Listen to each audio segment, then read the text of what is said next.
Good morning everyone, सभी को राधे राधे, जय श्री कृष्णा। मैं रूबी त्यागी आप सभी का वेलकम करती हूँ साधना विजय एकेडमी प्लेटफॉर्म पर। हम देखेंगे आज फिजिक्स के कुछ कॉन्सेप्ट, क्या क्या होगा फिजिक्स में। हम ये जो फिजिक्स की क्लास होगी ये सभी कॉम्पिटिटिव एग्जाम के लिए तो इम्पोर्टेंट होगी। इसके साथ आप इसे 9th वाले, 10th और 11th 12th क्लास वाले भी देख सकते हैं, उनके लिए भी इतना ही इम्पोर्टेंट है, क्योंकि फिजिक्स हो या केमिस्ट्री हो, इनके टॉपिक वही होंगे जो कॉम्पिटिटिव एग्जाम में होंगे।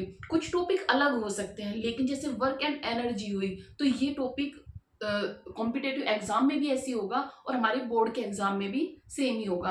अभी हम देखते हैं कि आज हम पढ़ेंगे वर्क एंड एनर्जी। पहले देखेंगे वर्क क्या होता है। वर्क, जो वर्क एंड एनर्जी ये क्या है, फंडामेंटल कॉन्सेप्ट है फिजिक्स के। ठीक है, देखते हैं सबसे पहले हमारा वर्क क्या होगा। क्या होता है, जैसे हम डेली यूज में कुछ भी कार्य कर रहे हैं, वर्क कर रहे हैं, तो हमने बोल दिया ये काम हो गया, हाँ हो गया। लेकिन फिजिक्स ऐसे नहीं बोलते। फिजिक्स में सभी काम जितने कंप्लीट हो गए वो काम नहीं होते, उसकी कुछ डेफिनेशंस है। उस पर फोर्स लगेगा, उसका डिस्प्लेसमेंट होगा, किस डायरेक्शन में होगा, इस तभी डिसाइड होगा कि वर्क हुआ कि नहीं हुआ। अब देखते हैं हमारा सबसे पहले वर्क की डेफिनेशन देखेंगे। First of all work, definition of work क्या होगी। Work is said to be done. Work कब, कार्य कब माना जाएगा कि हो गया, when a force is applied to an object. जब एक बल किसी ऑब्जेक्ट पर जब किसी ऑब्जेक्ट पर कोई बल लगाया जाएगा, and the object move in the direction of the applied force. जो वस्तु है वो अप्लाइड फोर्स की डायरेक्शन में ही मूव करेगी, उसमें डिस्प्लेसमेंट होगा, विस्थापन होगा, तब हम कहेंगे कि ये वर्क हुआ। क्या हुआ, कार्य हुआ। Work is said to be done when a force is applied to an object and the object moves in the direction of the applied force, then I will say work is done. इसका formula क्या होगा। इसका formula होता है W equal to F dot D cos theta. Cos theta भी होता है, तो कोस थीटा को भी देखें। कोस थीटा क्या होगा, बल इंटू विस्थापन। और ये क्या होता है, W क्या होगा, W होगा हमारा वर्क डन, किसमें, जूल में किया गया कार्य। F क्या होगा, अप्लाइड फोर्स, किसमें होगा, न्यूटन में, जो हमारा इस पे फोर्स लग रहा है, क्योंकि बल का जो मात्रक होता है वो क्या होता है, न्यूटन। लगाया गया बल। डी क्या होगा, डी होगा डिस्प्लेसमेंट, किसी वस्तु का डिस्प्लेसमेंट, ऑब्जेक्ट का displacement, displacement of the object, वस्तु का विस्थापन। थीटा क्या होगा, थीटा होगा angle between force and displacement, angle between force and displacement, बल और विस्थापन के बीच की दूरी। ये होगा हमारा वर्क। लेकिन वर्क की कुछ कंडीशन होगी, जैसे मैंने पहले बताया कि हर एक वर्क नहीं होता। जैसे कोई भी व्यक्ति दीवार पर प्रेशर लगा, फोर्स लगा रहे हैं, उस पर बल लगा रहे हैं, उसे धकेल रहा है, लेकिन दीवार विस्थापित नहीं होगी, उसमें डिस्प्लेसमेंट नहीं होगा, वो हिलेगी जुलेगी नहीं, तो हम कहेंगे उसने कितनी भी मेहनत की हो, भले ही वो पसीने पसीने हो गया, पूरे दिन वो थक गया हो, लेकिन हम कहेंगे कोई भी कार्य नहीं हो, आपका कार्य क्या है, जीरो है। एक बहुत ही नॉर्मली एग्जाम्पल है जो सभी लोग देते हैं और हमारे हमेशा याद रहता है। एक होता है कूली। अगर कूली वजन लेकर जा रहा है, क्या कर रहा है, कूली अपने सर पर कुछ बोझ लेके जा रहा है, और वो अगर सीधे उसका जो वजन है उसमें कोई भी डिस्प्लेसमेंट नहीं हो रहा है, उसका कोई विस्थापन नहीं हो रहा, तो हम कहेंगे कूली ने कोई वर्क नहीं किया। क्या कहेंगे, कूली ने कोई वर्क नहीं किया। लेकिन अगर कूली सीढ़ियों से चढ़ता हुआ, कैसे, सीढ़ियों से चढ़ता हुआ ऊपर जा रहा है, तब क्या कहेंगे, तब कहेंगे कि हाँ इसने कोई वर्क किया है। क्यों नहीं मानेंगे, जैसे कूली जब जा रहा है तो जो उसका एंगल होगा, डिस्प्लेसमेंट और बल फोर्स का जो एंगल होगा वो क्या होगा, 90 डिग्री होगा। जब भी फोर्स एंड डिस्प्लेसमेंट के बीच वर्क का जो एंगल होगा वो 90 होगा, तो हम कहेंगे वर्क नहीं हुआ। लेकिन जैसे ही डिस्प्लेसमेंट का एंगल चेंज हो गया, जैसे अगर वो सीढ़ियों से चल रहा है तो वो 90 डिग्री नहीं चलेगा, वो उसका एंगल चेंज हो जाएगा, तब हम कहेंगे कि हाँ वर्क हुआ है। लेकिन वर्क कितने टाइप का होता है, वर्क होता है 3 टाइप्स का। फर्स्ट पॉजिटिव होगा, सेकंड नेगेटिव होगा, थर्ड जीरो होगा। जैसे जीरो मैंने बता दिया, फर्स्ट पॉजिटिव और नेगेटिव कैसे होगा आप देखते हैं कैसे होगा।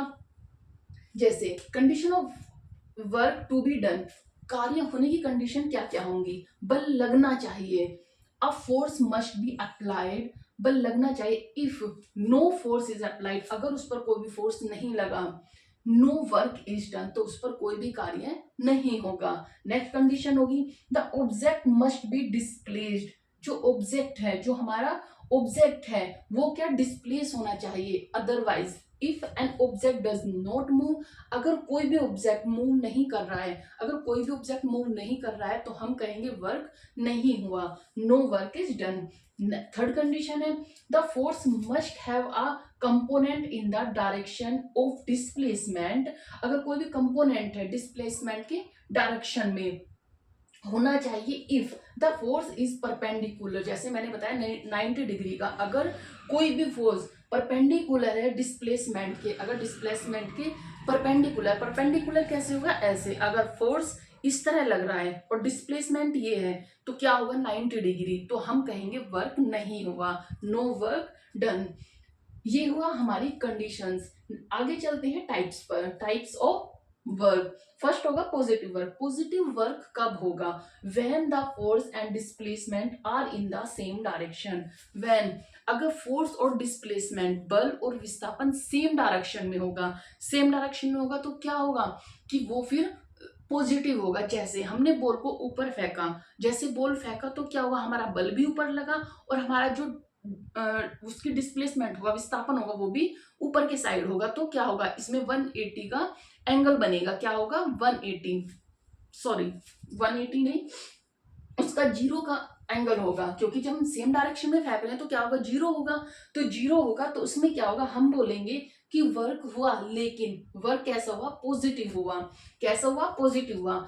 अगर हम किसी बुक को ऊपर फेंक रहे हैं, वही हुआ, बॉल फेंक रहे हैं, बुक फेंक रहे हैं, तो क्या होगा, सेम डायरेक्शन होगी, सेम ही डिस्प्लेसमेंट होगा, तो उसका एंगल 0 होगा। 0 होगा तो क्या होगा, वर्क पॉजिटिव होगा, वर्क पॉजिटिव होगा। जैसे जब हम सेम डायरेक्शन में होगा तो क्या होगा, थीटा होगा 0 डिग्री। क्या होगा, थीटा 0 डिग्री। जब हम वर्क इज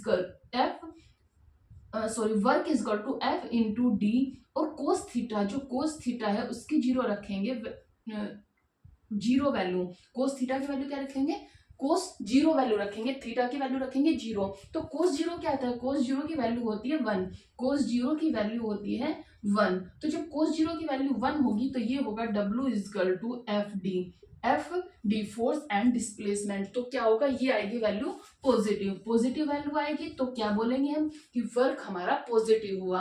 तो क्या होगा, जब भी थीटा की वैल्यू 0 होगी, जब भी थीटा की वैल्यू 0 होगी तो क्या होगा, वर्क पॉजिटिव होगा। क्या होगा, वर्क पॉजिटिव होगा। क्या इसमें क्या हमारी कंडीशंस है कि फोर्स और डिस्प्लेसमेंट सेम डायरेक्शन में होना चाहिए, एक ही दिशा में होना चाहिए, हमारा बल भी और हमारी डिस्प्लेसमेंट भी। ये हुआ। नेक्स्ट चलते हैं, दूसरा है घोड़ा गाड़ी खींचता हुआ। जैसे गाड़ी को घोड़ा खींचता है तो क्या होगा, जब घोड़ा गाड़ी को खींच रहा है तो वो जिस डायरेक्शन में जा रहा है उसी में फोर्स भी लगा रहा है। अगर वो आगे को चल रहा है तो फोर्स भी आगे को ही लगाएगा, तो उसमें क्या होगा, उसमें भी वो 0 डिग्री एंगल बनाएगा। तो ये भी होगा हमारा पॉजिटिव वर्क। वर्क क्या होगा, हमारा पॉजिटिव होगा। नेक्स्ट हमारा होगा नेगेटिव पे। अब नेगेटिव वर्क कैसे होगा, नेगेटिव हमारा वर्क होगा when the force and displacement are in opposite direction. जब हमारा पॉजिटिव था तो पॉजिटिव में क्या था, एक डायरेक्शन में जा रहा था, सेम डायरेक्शन में। अगर हमारा घोड़ा गाड़ी जा रहा था तो फोर्स लगा रहा था आगे की तरफ, तो गाड़ी भी आगे की ही तरफ जा रही थी। लेकिन अगर हमारा फोर्स और डिस्प्लेसमेंट अपोजिट डायरेक्शन में होगा तो हमारा वर्क कैसा होगा, नेगेटिव वर्क होगा। जैसे कोई गाड़ी जा रही है, किसी गाड़ी को जा रहा है और हमने एकदम से ब्रेक लगा दिए, तो हमने क्या किया, उसे रोक दिया, फोर्स लगाया, तो क्या हुआ, एकदम से जिस डायरेक्शन में वो जा रही थी उसमें नहीं लगाया, हमने अपोजिट डायरेक्शन में लगाया। या फिर किसी कोई बॉल हम फेंक रहे हैं, कोई किसी ने बॉल फेंकी और हमने उसे हाथ से रोक दिया। जैसे हमने उसे हाथ से रोका, बॉल तो इस तरफ जा रही थी लेकिन हमने उसे रोक दिया। रोकने के क्या हुआ, जो फोर्स लगाया वो हमने दूसरी डायरेक्शन में लगाया और डिस्प्लेसमेंट जो था वो अलग डायरेक्शन में था। जैसे जब क्रिकेट खेलते हैं तो बॉल को कैच करना, जब हम कैच करते हैं तो बॉल जिस डायरेक्शन में जाती है वो होगा डिस्प्लेसमेंट, तो नेक्स्ट अलग डायरेक्शन में होगा। और फोर्स हमने उसे रोकने के लिए लगाया, अगर हम इस तरह से फोर्स लगा लिया हमने रोकने के लिए, तो क्या हुआ, अपोजिट डायरेक्शन में बॉल नीचे जा रही थी और हमने उसे ऐसे ऊपर ही रोक लिया, तो वो क्या होगा, अपोजिट डायरेक्शन। उसे हम बोलेंगे नेगेटिव वर्क। क्या बोलेंगे, नेगेटिव वर्क। क्योंकि ज्यादातर हमें क्या मतलब क्रिकेट से रिलेटेड चीजें तो हमें बहुत ही जल्दी क्या हो जाती है, याद हो जाती है, इसीलिए तो ये होगा हमारा क्या, नेगेटिव वर्क। नेगेटिव वर्क में क्या होगा, जो एंगल बनेगा वो 180 डिग्री का बनेगा। कितने का, 180 डिग्री का एंगल बनेगा। देखते हैं, ये है एग्जाम्पल क्या है, friction stopping a moving object, किसी चलते हुए वस्तु को रोक देना। तो ये क्या होगा, इसका एग्जाम्पल होगा। इसमें किसी गतिशील वस्तु को रोकना। थीटा लिया हमने कितना, 180। जब हम 180 लेंगे तो क्या होगा, W इजकल टू हो जाएगा F डॉट डी। और कोस 180 की वैल्यू क्या होती है, कोस 180 की वैल्यू होती है -1। क्या होती है, -1। जब -1 होगी तो ये क्या हो जाएगा, -1। तो वर्क हमारा हो जाएगा क्या, minus work equal to -F dot D.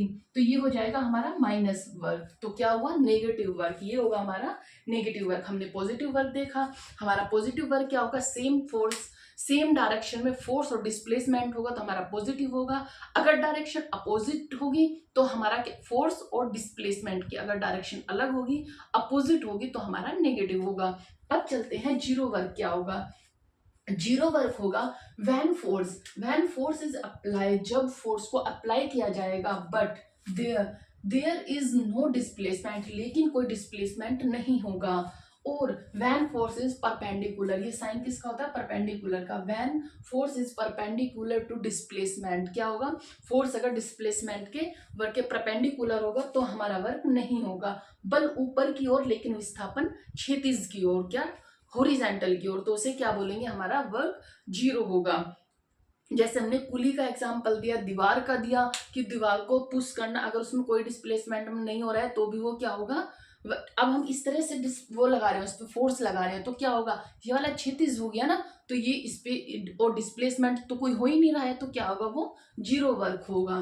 ठीक है, तो इसमें एंगल क्या होगा, थीटा इजकल टू जीरो हो जाएगा। थीटा इजकल टू अगर जीरो हो गया तो वर्क इजकल टू क्या हो जाएगा, वर्क इजकल टू होगा, वर्क इजकल टू हो जाएगा F डॉट डी। और कोस जीरो की वैल्यू, कोस 90 की वैल्यू क्या होती है, कोस जीरो की वैल्यू 1 होती है और कोस 90 की वैल्यू 0 होती है। तो कोस 90 इजकल टू क्या हो जाएगा, 0। और अगर 0 हो गया तो सारा ही 0 हो जाएगा, क्योंकि हमें पता है जब भी क्रॉस में किसी भी जीरो की वैल्यू की हम मल्टीप्लाई करते हो तो सभी 0 हो जाएगा। तो वर्क हमारा क्या हो गया, वर्क हो गया हमारा 0। वर्क क्या हुआ हमारा 0।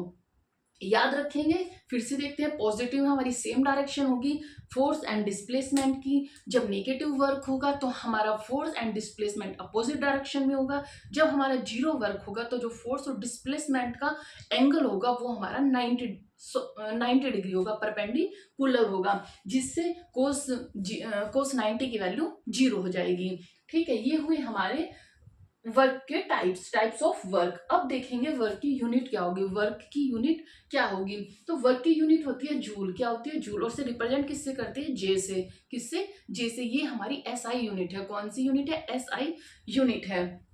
नेक्स्ट देखते हैं, 1 जूल बराबर क्या होगा। 1 जूल बराबर हो गया वर्क डन व्हेन, वर्क होगा जब अ फोर्स ऑफ 1 न्यूटन, क्या, जो फोर्स होगा 1 न्यूटन मूव्स करेगा। जब फोर्स क्या करेगा, मूव करेगा 1 न्यूटन, और ऑब्जेक्ट जो होगा वो मूव करेगा 1 मीटर। जो एन ऑब्जेक्ट होगा वो मूव करेगा 1 metre in direction of force. जो डिस्प्लेसमेंट होगा वो कितना होगा, 1 मीटर। तो उसे क्या बोलेंगे हम, 1 जूल बोलेंगे। क्या बोलेंगे, 1 जूल बोलेंगे। अब देखते हैं, जो work done by variable force, अगर यदि बल विस्थापन के साथ बदलता है, अगर बल विस्थापन के साथ बदलता है तो हम ये वाला फॉर्मूला यूज करते हैं। ये क्या होता है, इंट्रीगेशन। क्या होता है, इंट्रीगेशन। ये होता है integration. When the force varies with displacement, work is calculated using integration. क्या होगा, इंटीग्रेशन। अब देखते हैं हम कुछ वैल्यूज, क्योंकि ये कॉम्पिटेटिव एग्जाम में ऑब्जेक्टिव में पूछ ले जाते हैं। जैसे 1 जूल इजकल टू अर्ग कितने होंगे, 1 जूल में कितने अर्ग होते हैं, 1 किलो वोट आवर्स में कितने जूल होंगे और 1 इलेक्ट्रोवोल्ट में कितने जूल होंगे। तो ये हमारे लिए काफी इंपॉर्टेंट है। तो ये देखते हैं 1 जूल में होगा 10 टू पावर 7 अर्ग। 1 किलो वॉट आवर्स में कितना होगा 3.6 क्रॉस 10 टू पावर 6 जूल। कितना 3.6 10 टू पावर 6 जूल, ये होगा किलो वॉट आवर्स। फिर होगा 1 जूल में, जो इसे किसमें किलोमीटर में जब इसे रिप्रेजेंट करते हैं तो किस तरह करते हैं। 1 जूल इक्वल टू क्या होगा 1 किलोग्राम मीटर स्क्वायर। कितना किलोग्राम। जब हम इसकी डायमेंशन निकालते हैं तो डायमेंशन पहले से इस तरह खोलना होता है, तब हम डायमेंशन निकालते हैं। तो होगा kilogram metre square upon second square. क्या होगा सेकंड स्क्वायर पर सेकंड स्क्वायर। किससे इसे क्या बोलेंगे किलोग्राम मीटर स्क्वायर पर सेकंड स्क्वायर। इसकी डायमेंशन क्या है, डायमेंशन वर्क की होगी M L square T minus 2। Dimension को जब भी हम लिखते हैं, जब भी रिप्रेजेंट करते हैं तो उसे इस तरह से ब्रैकेट में बंद करते हैं। किसमें ब्रैकेट में। और इस तरह से उसकी डायमेंशन को हम रिप्रेजेंट करते हैं एम एल स्क्वायर टी की पावर माइनस 2। ये होगा हमारा एम किससे रिप्रेजेंट करेगा किलोग्राम को, मीटर किससे रिप्रेजेंट करेगा एल स्क्वायर से, और सेकंड जो रिप्रेजेंट करेगा टी माइनस 2 से। ये होगी इसकी डायमेंशन। ठीक है, नेक्स्ट देखते हैं 1 जूल इक्वल टू क्या होगा। जैसे मैंने बताया 1 किलोग्राम मीटर स्क्वायर पर सेकंड स्क्वायर।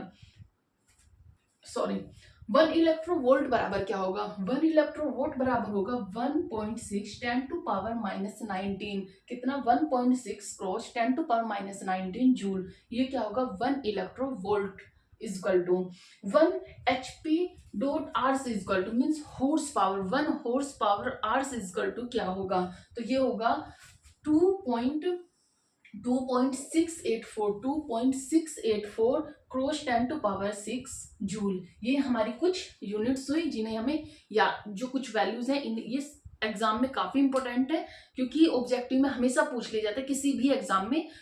जब भी अभी डेफिनेशन वगैरह नहीं पूछता, डेफिनेशन एक नॉर्मली चीज है, बहुत ही कम पूछते हैं। ज्यादातर क्या पूछा जाता है डायमेंशन।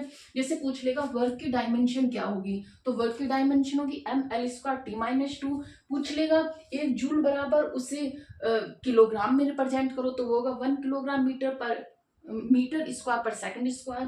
पूछ सकता है 1 जूल में कितने अर्ग होंगे, तो 1 जूल में 10 टू पावर 7 अर्ग होंगे। 1 किलोवाट आवर्स में कितने जूल होंगे, तो वो होगा 3.6 क्रॉस 10 टू पावर 6 जूल होंगे। इलेक्ट्रोवोल्ट में पूछ सकता है कितने जूल होंगे, तो 1.6 cross 10 to power minus 19 joule होंगे। या फिर 1 हॉर्स पावर काफी बार पूछा गया क्वेश्चन है। 1 horse power hours equal to कितना होगा, तो ये होगा 2.684 cross 10 to power 6 joule. 10 to power 6 joule. ये हुई हमारी वर्क की डेफिनेशन। वर्क आपको आई होप अच्छे से समझ आ गया होगा कि वर्क क्या होता है, वर्क कैसे होगा, उसके लिए क्या कंडीशंस हैं, कितने टाइप के होते हैं, पॉजिटिव नेगेटिव जीरो क्या होगा, उसमें कौन कौन से एंगल बनेंगे, ये सब मैंने आपको एक्सप्लेन की है डिटेल से। इन्हें आप अच्छे से देख लीजिएगा। पहले मैं इन्हें एक्सप्लेन करके अभी एनर्जी को आपको पढ़ाऊंगी, इसके बाद इसके ऊपर वर्क और एनर्जी दोनों के न्यूमेरिकल्स देखेंगे। नेक्स्ट चलते हैं हम एनर्जी पर। एनर्जी क्या है, डेफिनेशन ऑफ एनर्जी की क्या होगी, तो एनर्जी होगी energy is the capacity to the work. Energy ऊर्जा वह क्षमता है जिसके द्वारा क्या होगा कार्य किया गया है। इफ यदि एन ऑब्जेक्ट हैज एनर्जी, एक ऑब्जेक्ट रखता है energy, it can apply force and cause displacement. Energy is the capacity to do work. If an object has energy, it can apply force and cause displacement. ऊर्जा वह क्षमता है जिसके द्वारा किसी कार्य को किया जा सकता है। यह विभिन्न रूपों में पाई जाती है। कार्य क्या है, ऊर्जा क्या है, जो किसी कार्य को करने में जो एनर्जी हमारी यूज हो रही है उसे क्या बोलेंगे, ऊर्जा बोलेंगे। जैसे चलते हैं। अच्छा, एनर्जी की भी टाइप्स होंगे। कितने टाइप्स होंगे, पहले ये एनर्जी हुआ कि एनर्जी की क्या है, ऊर्जा वह क्षमता है, किसी भी कार्य को करने की जो क्षमता होगी हमारी, कैपेसिटी होगी, उसे क्या बोलेंगे हम एनर्जी बोलेंगे। इसके बाद टाइप ऑफ एनर्जी भी टाइप होते हैं। मैक्सिमम टाइम हमारे 3 पूछी जाती हैं, लेकिन उससे आगे की भी मैं आपको बताऊंगी कौन कौन सी एनर्जी होती है। जैसे फर्स्ट है हमारी काइनेटिक एनर्जी। क्या है? काइनेटिक एनर्जी, गतिज ऊर्जा। जब भी किसी ये गति करते हुए क्या होता है, गति करती हुई वस्तु में पाई जाती है। जैसे जो ऊर्जा किसी वस्तु में उसकी गति करने के कारण होती है, क्या होती है, गति करने के कारण होती है, उसे हम क्या बोलते हैं, गतिज ऊर्जा बोलते हैं। Energy posed by an object, energy निहित है किसमें, an object due to its motion. जब कोई ऑब्जेक्ट मोशन कर रहा हो, गति कर रहा हो, तो उसे क्या बोलेंगे हम, ऊर्जा बोलेंगे। जैसे काइनेटिक एनर्जी इक्वल टू क्या होगा, 1/2 mv²। क्या होगा, mv²। m क्या होगा, हमारा मास होगा। v क्या होगा, वेलोसिटी होगा। और के ई क्या होगा, काइनेटिक एनर्जी होगा। क्या होगा, काइनेटिक एनर्जी। ये होगा हमारा kinetic energy. k equal to 1/2 mv², इसका फॉर्मूला होगा। m इक्वल टू होगा मास ऑफ ऑब्जेक्ट। इसे किससे रिप्रेजेंट करेंगे, इसे किस में करेंगे, केजी में। वेलोसिटी हमारी होगी, velocity of the object metre पर सेकंड में। एग्जांपल है जैसे चलती हुई गाड़ी की ऊर्जा। जैसे कोई गाड़ी चल रही है तो उसमें जो ऊर्जा होगी उसे क्या बोलेंगे, एनर्जी, ऊर्जा होगी। A moving car has kinetic energy. इसमें फॉर्मूला आता है v² इक्वल टू, क्या होता है, v² equal to u² plus 2as। v² इसकी होती है क्या, u² होती है इसकी, v² equal to u² plus 2as। जब हम इसकी वैल्यू निकालेंगे तो क्या होगी, प्रारंभिक इसकी गति क्या होगी, अंतिम गति बटे अपॉन 2 होगा इसका।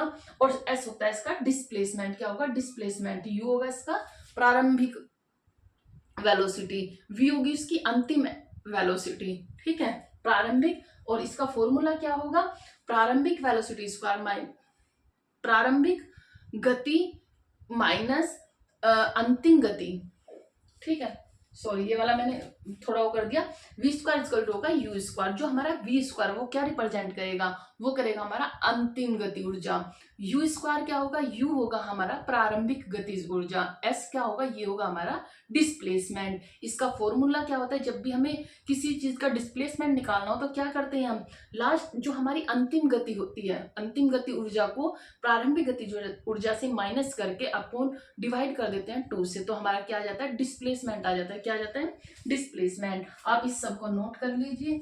नेक्स्ट में हम डिटेल में एक्सप्लेन करेंगे ऊर्जा को, क्योंकि अभी हमने सिर्फ एनर्जी की डेफिनेशन बताई है। इस सब को आप स्क्रीनशॉट ले लो अच्छे से इसका, और अच्छे से इसे नोट कर लेना। एक स्लाइड इसका स्क्रीनशॉट लेकर मैं इसे रफ करके फिर हम आगे चलते हैं किस पर, एनर्जी पर। मैं साइड हो जाती हूँ, आप इसे देख लीजिए।